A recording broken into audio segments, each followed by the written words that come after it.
Bueno, buen día gente, ¿cómo les va? ¿Todo bien? Les comento, seguimos un poquito más con los videos que faltaban de las distintas configuraciones de motores, ¿sí? Para adelantar un poquito, yo acá ya dibujé la configuración de un motor en su circuito equivalente, ¿sí? Fíjense que esta parte de acá,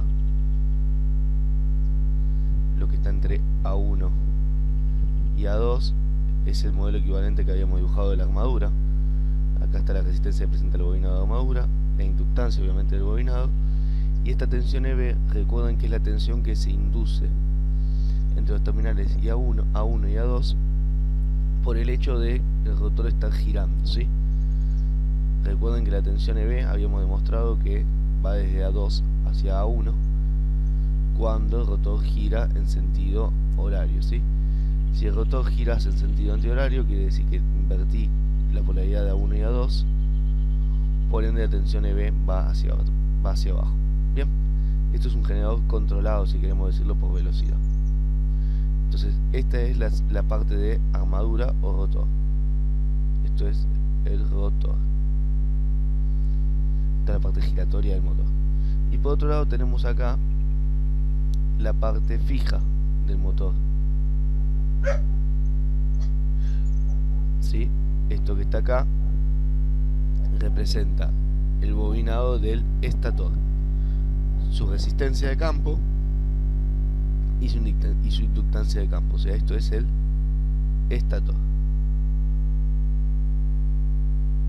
Bien, tenemos rotor y estator. Fíjense la particularidad. Tomé una fuente de continua y conecté A1 y F1 al mismo punto y A2 y F2 en el otro punto. Quiere decir que nosotros entonces hoy nos disponemos a estudiar el motor de corriente continua en configuración paralelo o derivación, ¿sí? Entonces vamos a ver en principio qué pasa con el motor paralelo. Yo ya les adelanté en el video anterior que el motor paralelo y el motor independiente se comportan de manera muy similar entre sí, que la diferencia principal estaba en que en el motor independiente yo tenía una fuente aparte para el campo y una fuente para la armadura, mientras que en el motor paralelo, si se fijan, voy a alimentar a todo el motor con esta sola fuente BT. Bien, primer dato importante, que ustedes estarán diciendo, bueno Leo, bárbaro, pero yo tengo un motor con campo bobinado, ese motor que nunca vi hasta que vos me lo mostraste un día ahí en la clase, 4 cables. ¿Qué hago con eso? ¿Cómo sé cuál es el bobinado de campo y cómo sé cuál es el bobinado de armadura? O sea, ¿cuál va a ser el que gire y cuál va a ser el que no? Bien, un método muy fácil que les puedo decir para identificar rápidamente cuál es el bobinado de campo y cuál es el bobinado de armadura es agarrar un ohmmetro. Agarran un tester, lo ponen en resistencia y miden entre los cables. Obviamente, si cuando yo mido, yo tengo mi caja negra, ¿no? Tengo mi caja negra con 1, 2, 3, 4. Y quiero saber cuál es F1 y F2 y cuál es A1 y A2. Esa es mi idea, ¿no? Averiguar cuál es F1 y F2 y cuál es A1 y A2.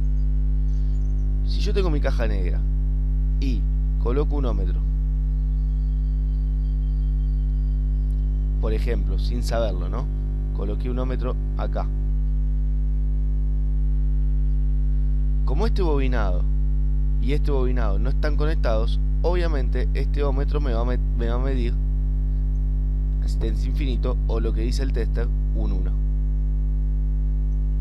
Si yo cuando pongo el tester, ¿sí? Y obviamente lo voy pasando por los fondos de escala, porque por ahí estoy en un fondo de escala muy chiquitito, que no puedo medir la resistencia del bobinado, ¿no? Estoy a máxima escala y el tester me da un 1, quiere decir que esos dos cables no están conectados entre sí. Bien, o sea, no pertenecen al mismo bobinado. Entonces yo ya ahí, cuando logré encontrar eso, yo ya sé que este cable y este cable van a ser o uno A1 y el otro F1, o uno F2 y el otro A2, ¿sí? Pero que no van a ser del mismo bobinado. Bueno, bárbaro. Hasta ahí creo que todo el mundo lo puede hacer esto. Entonces vengo acá y digo, bueno, pará, vamos a probar con otro. Me quedo con este cablecito y pongo un ohmmetro en este otro cablecito y mido una resistencia X. Supongamos que yo mido acá 100 ohm, por decir una cosa. Bien, bárbaro, listo. Como medí una resistencia, yo sé que estos dos van a hacer algún bobinado. ¿Qué me falta saber? Bueno, ¿qué bobinado va a ser? ¿Va a ser el bobinado de campo o va a ser el bobinado de armadura? ¿Cómo sé eso? Entonces vengo acá y coloco una última vez el ohmmetro, pero ahora entre estos dos cablecitos. ¿Sí? Vengo acá y mido acá. Tucu. Y acá medí 1 kilo ohm. Apa. ¿Qué pasó? Bien. Al haber medido 1 kilo ohm acá, abierto acá, y 100 ohm acá, yo ya pude identificar los 4 cables como son. Y acá viene la parte que ustedes tienen que saber. La resistencia de campo, RF, siempre es mayor que la resistencia de armadura. Y esto tiene una explicación y es lo siguiente. El bobinado de campo, ¿sí?, por como está fabricado, tiende a circular una corriente mucho menor que la corriente de armadura. ¿Por qué? Porque la corriente de armadura es la que tiene que hacer toda la fuerza para poder hacer rotar al rotor propiamente dicho, ¿no? Para la redundancia. Para poder hacer girar al motor, para poder girar el eje, la mayor fuerza, el bobinado más robusto, lo tenemos ahí. Entonces tengo una corriente de armadura bastante más grande, por ende la resistencia tiene que ser más pequeña. En cambio en el bobinado de campo, yo tengo un bobinado fuerte, con muchas espiras, con una sección un poquito por ahí más grande, ¿sí? ¿Cuál es la función que cumple el bobinado de campo? El bobinado de campo tiene que justamente poder generar un buen campo magnético entre polos para ayudar a que el eje pueda girar. Por eso tiene más cantidad de vueltas generalmente, tiene una sección un poquito más gruesa y presenta una resistencia mucho mayor. Entonces, este era un apartado para que cuando ustedes vayan al laboratorio puedan trabajar tranquilos y puedan entender cuando ustedes se encuentren con un motor de corriente continua de campo bobinado, cómo arranco a laburar con este motor. La forma más principal que tengo que arrancar a laburar con ese motor es identificar cuál es mi bobinado de campo y cuál es mi bobinado de armadura, ¿sí? O sea, ¿cómo voy a conectar eso? Porque todo bárbaro, estamos hablando de conexión independiente, conexión paralelo, después más adelante vamos a hablar de conexión serie, ¿sí? Estamos hablando de cómo conecto. Pero eso es bárbaro, eso es buenísimo si yo tengo un motor que tiene una chapita hermosa, identificada cada cable que dice, mira, este es A1, este es A2, este es F1, este es F2. Pero la realidad es que no pasa eso generalmente. La mayoría de las veces ustedes se van a encontrar con motores que encontraron en algún laboratorio que van a utilizar, o que viene alguien y le dice, che, mirá, te encontré este motor, a ver si lo puedes usar para el proyecto. Pero ¿y cómo arranco? Bueno, ¿cómo arranco? Así arranco, muchachos. Agarro, tomo el motor, tomo un tester y empiezo a medir para identificar cuál cable es cada uno, ¿sí? Esto grábenselo porque va a pasar mucho cuando ustedes tengan que trabajar o empezar a laburar con motores que no sean los que vienen laburando siempre, que son los de imán permanente. Les va a pasar que van a decir, bueno, ¿y cómo identifico los cables? Pero hasta acá lo único que hice fue decir, bueno, bárbaro. Entonces yo sé que este es el bobinado, que por acá voy a tener mi RA y que por acá voy a tener mi RF, ¿verdad? Bien, y ahora, ¿este es A1 y este es A2? ¿O este es F1 y este es F2? ¿O es al revés? Bien, hay una nomenclatura, por decirlo de manera, no sé, nomenclatura no sería la palabra, convención. Hay una convención para identificar cuál es A1, A2, F1 y F2. Y la convención dice lo siguiente: si ustedes conectan de forma independiente, ¿no?, A1, a una fuente positiva. F1 a una fuente positiva y F2 al terminal negativo de la fuente, y el rotor gira en sentido horario, entonces ese terminal es A1, el otro es A2, es F1 y el otro es F2. Ahora bien, si mantengo la polaridad en F1 y F2, ¿sí? O sea, dejo F1 conectado al positivo, F2 al negativo de la fuente, y invierto A1 con A2, el sentido de giro debería ser el sentido antihorario. Si eso se respeta, quiere decir que entonces efectivamente este terminal es A1, este terminal es A2, y esto es F1 y esto es F2. Entonces, hecha estas verificaciones, de primero medir con el ohmmetro y después ver la polaridad, podemos determinar exactamente qué terminal es del motor, la parte del rotor, y qué terminales son la parte del campo, y cómo debería ser la polaridad de cada uno para que el rotor gire en sentido horario o antihorario. Bueno, ahora sí, ya he explicado cómo identificar los cables de un motor. Vamos a pasar a ver el motor de corriente continua en configuración paralela. Veamos un poquito acá la tableta.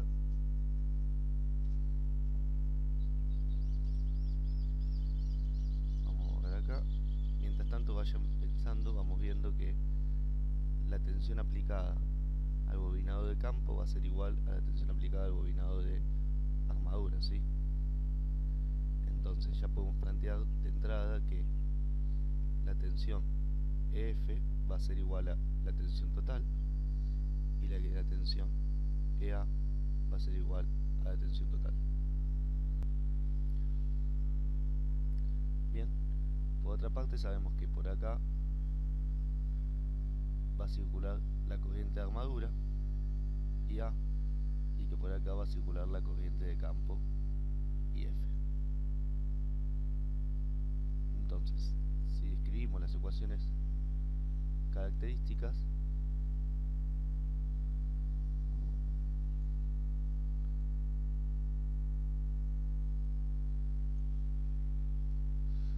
vamos a tener en primera instancia que la corriente de campo va a ser igual a la tensión de campo dividido la RF, o sea, BT sobre RF. Esto porque recuerden que siempre consideramos que la tensión en la bobina de armadura es igual a 0 y que la tensión en la bobina de campo es igual a 0, porque no hay variaciones en la corriente de IA y porque no hay variaciones en la corriente de F. ¿Sí? Consideramos siempre en estado permanente, o sea, si hacemos un cambio en la corriente de campo o en la armadura, no vamos a estudiar el transitorio, sino que vamos a estudiar una vez que ya se estableció. Pero para nosotros, por ahora, las bobinas no influyen. La segunda ecuación es que la corriente de armadura es la tensión de armadura menos la tensión inducida EB dividido la RA, es decir, tensión total menos tensión inducida dividido resistencia de armadura. Esa es la segunda ecuación. La tercera ecuación es la ecuación mecánica del torque. El torque está vinculado por la constante torquimétrica Kt, por la corriente de campo IF y por la corriente de armadura. Es decir, el torque en la máquina depende de la corriente de campo, de la corriente de armadura y de una constante, como ya vimos en videos anteriores. Y por último, la tensión inducida en el rotor es función de una constante voltimétrica, la corriente de campo y la velocidad. que tengo las 4 ecuaciones características básicas, la idea es ahora obtener el torque, la ecuación del torque en función de la velocidad, ¿sí? Y la ecuación de la corriente de armadura en función de la velocidad. A esta curva que está acá se la llama curva mecánica. ¿Por qué curva mecánica? Porque fíjense que vincula un parámetro mecánico, que es la velocidad del eje, con un parámetro mecánico que es la velocidad, la fuerza que hace el eje. Esta es la curva mecánica. Y esta que está acá es la curva que vincula la parte eléctrica con la parte mecánica, justamente. O sea, cómo varía la corriente que consume la armadura del motor, ¿sí?, en función de la velocidad que está girando el eje, o sea. Bien. Entonces, vamos a empezar por la primera. Vamos a ver el torque en función de omega. Si yo busco torque en función de omega, fíjense que lo primero que necesitaría en realidad es la corriente, IA. Porque IF la puedo sacar directamente como BT sobre RF. Entonces, me corrijo, perdón por lo que dije antes. Vamos a agarrar y vamos a calcular primero IA en función de omega, que es más fácil. Entonces, venimos a esta ecuación, ¿sí?, a la segunda ecuación. ¿Qué tengo acá? Tengo la tensión, tengo la resistencia, EB. Pero EB la tengo acá, ¿sí? La tengo en la ecuación 4. Entonces, si pongo la ecuación 4 en la ecuación 2, ¿sí?, reemplazo la ecuación 4 en 2, lo que tengo es que la corriente de armadura va a ser igual a BT sobre RA menos KB por IF por omega, todo sobre RA. Laburando un poquito más esta ecuación, yo sé que IF es BT sobre RF. Entonces me queda que la corriente en la armadura va a ser igual a BT sobre RA menos KB por BT sobre RA por RF, todo por omega.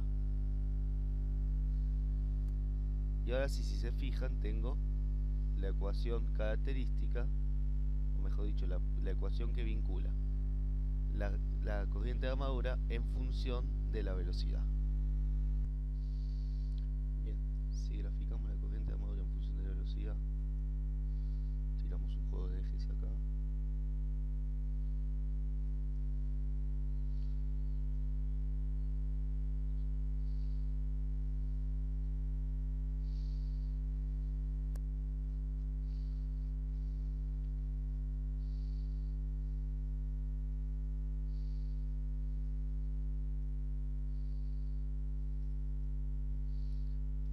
Donde este de acá va a ser mi eje de velocidad,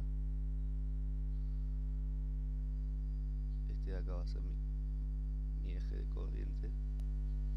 Si se fijan, ¿qué es lo que nos dice la ecuación esta que está acá? La ecuación esta que obtuvimos nos dice que para velocidad 0, obviamente como la velocidad es 0, la tensión inducida también es 0. Entonces la corriente es máxima, vale BT sobre RA. Acá. Y esa es la que se llama como corriente de arranque o de bloqueo, ¿sí? La corriente de arranque es igual a BT sobre BA. Vamos marcando acá, corriente de arranque, importantísima, hay que tenerla en cuenta cuando uno después diseña electrónica. BT sobre RA. Esta corriente suele ser grande. Una vez que el motor empieza a tomar velocidad, lo que vemos es que la corriente disminuye con una cierta pendiente, ¿sí?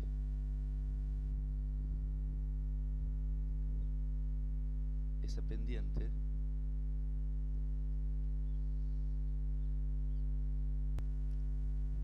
esa pendiente con la que disminuye la corriente de armadura está dada por esta constante que está acá, KB por BT sobre RA más RF. ¿Sí? Si se fijan, esto que está acá es la pendiente de disminución de corriente, con lo cual va a llegar un momento en el que yo llegue a la velocidad de vacío, omega 0, ¿sí? Donde la velocidad de vacío hace que EB equivalga a BT y la corriente de armadura sea 0, ¿sí? Previo a eso hay un punto que se llama velocidad nominal del motor, donde a esa velocidad nominal yo tengo la corriente nominal del motor. Esa corriente nominal del motor es la que me dan por chapa, la que me dan de datos del motor en sí, y está dada para una cierta velocidad determinada. Quiere decir que en realidad la curva de trabajo nuestra es la zona esta que está acá. Esta es la zona de trabajo, ¿sí? Y obviamente hay que tener en cuenta este punto de acá, que es la corriente de arranque. Nosotros vamos a laburar siempre entre la velocidad nominal y la velocidad de vacío, o sea, la velocidad sin carga. Bien, bueno, entonces ya tenemos la primera de las ecuaciones, que es la corriente en función de la velocidad. Ahora falta ver qué pasa con la fuerza que hace el motor en función de la velocidad. Bien, para no perder tanto tiempo, ahí ya limpié la tableta y dejé acá anotada la ecuación de la corriente de armadura en función de la velocidad. ¿Por qué? Porque ahora, para obtener la ecuación del torque en función de la velocidad, simplemente lo que tengo que hacer es reemplazar esta ecuación, si quieren la llamamos 5, reemplazar la ecuación quinta en la ecuación 3. Y llegamos entonces a que el torque es KT por IF por BT sobre RA menos KB por BT sobre RA RF, todo por omega, ¿sí? Esto que está acá es la ecuación de la corriente de armadura en función de la velocidad. Y bueno, nuevamente puedo escribir a IF como BT sobre RF y me va a quedar que el torque es KT por BT cuadrado sobre RA RF menos KT por KB por BT cuadrado sobre RA RF por omega. Paréntesis no, perdón.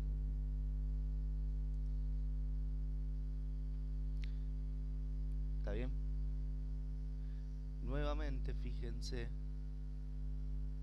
que el torque también varía en función de la velocidad de forma lineal, porque si bien tengo cuadrados acá, los cuadrados están puestos sobre una constante, o sea que todo esto es un número y todo esto pasa a ser otro número, ¿ok?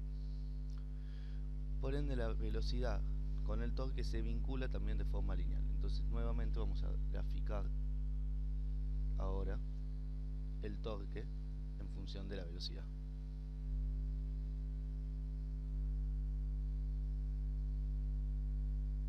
Tiramos un par de ejes coordenados.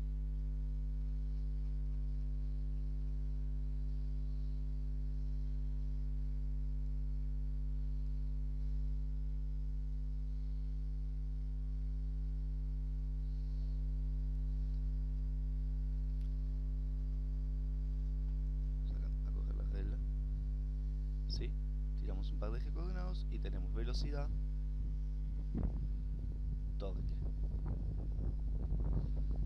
Fíjense que cuando la velocidad es 0 tengo un torque de arranque igual a BT cuadrado por KT sobre RA más RF. O sea, voy a tener un valor de arranque acá, el torque de arranque. Y después, como dijimos hace un ratito, el torque a medida que la velocidad aumente va a disminuir con una pendiente bastante mayor que la de la corriente, ¿sí? ¿Por qué bastante mayor que la de la corriente? Porque las constantes están elevadas al cuadrado. Nuevamente voy a tener mi velocidad de vacío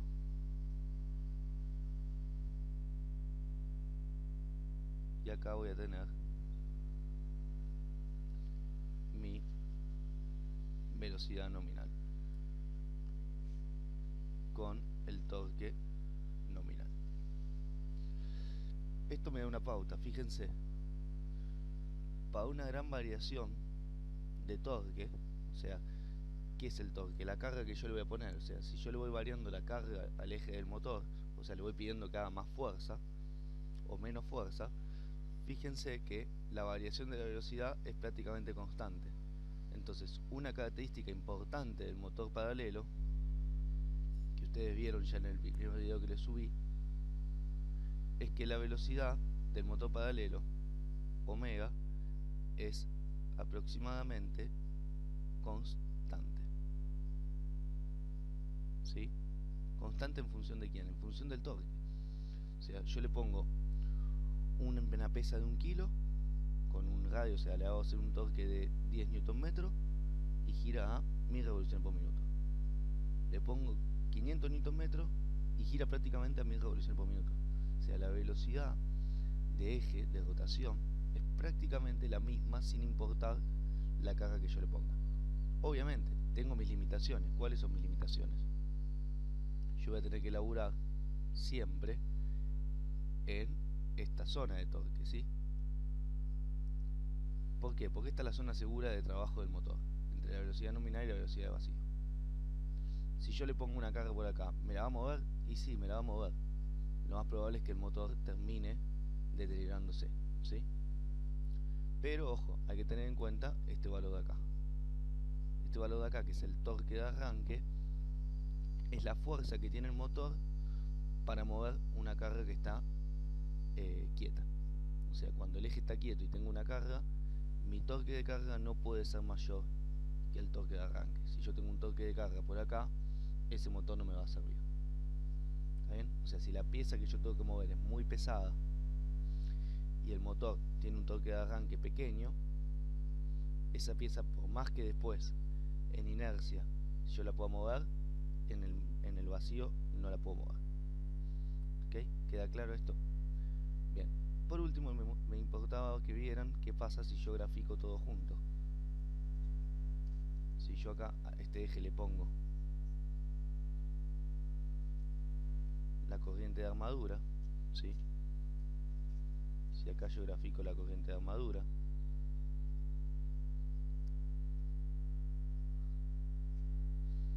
fíjense lo siguiente: tengo una corriente de armadura, tiene una corriente de arranque acá, y de arranque voy a poner acá de vuelta la regla para que sea más fácil de dibujar.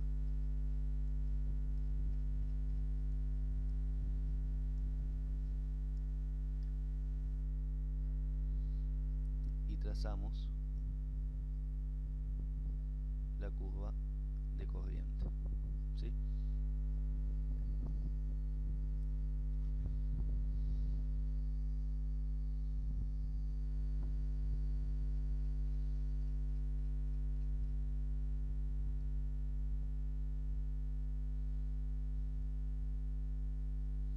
Si esto más o menos tuviese escala, esto acá me debería dar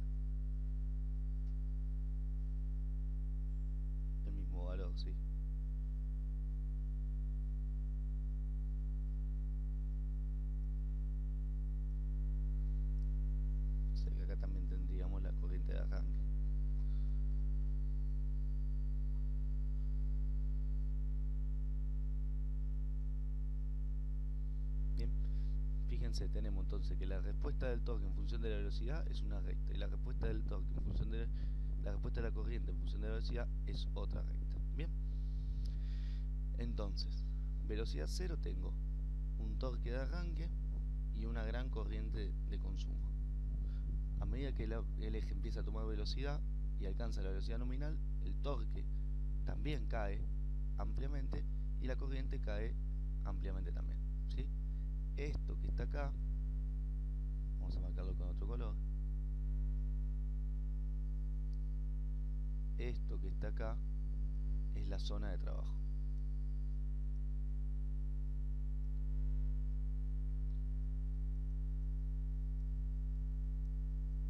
¿Sí? La zona de trabajo de mi motor en configuración paralelo, o bien también en configuración independiente, donde las tensiones son las mismas.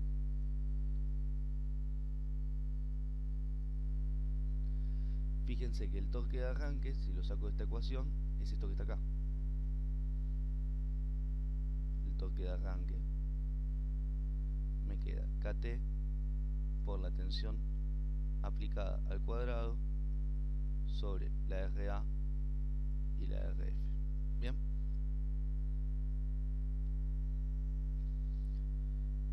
si se fijan, la unidad de KT, que es Newton por metro sobre amper cuadrado, y esto que me queda, BT sobre RF me queda amper, BT cuadrado sobre BT sobre A me queda amper, o sea que esto también me da amper cuadrado, por lo cual la unidad coincide, está perfecto, estamos en torque, que es Newton metro. Este es el torque, esta es la fuerza que puede hacer el motor en bloqueo. Esto es lo que se llama par de bloqueo del motor también. ¿Qué es el par de bloqueo?